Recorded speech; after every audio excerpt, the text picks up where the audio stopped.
मुझे एक बात पर हैरत है, तुमने मुझे इतने बरसों बाद अदनान की खुशी के लिए यहाँ बुलाया है।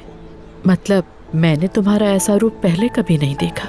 मिस्टर अदनान, आप ज़मरुद साहिबा का बहुत अच्छा ख्याल रख रहे हैं। अब ये पहले से बहुत बेहतर है। मेरे घर से बाहर जाओ और दोबारा मुझे यहाँ पर नजर मत आना। अदनान हमारी एक बेटी है।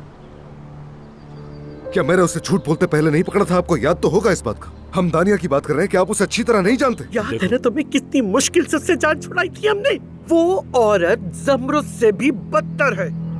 अपने शौहर से कहो तुम्हें पागल खाने में बंद कर दे। हाँ, मैं पागल खाने चली जाऊँ और तुम यहाँ मेरे शौहर के साथ मजे करो और उसे अपनी फजूल अदाओं से पागल करो।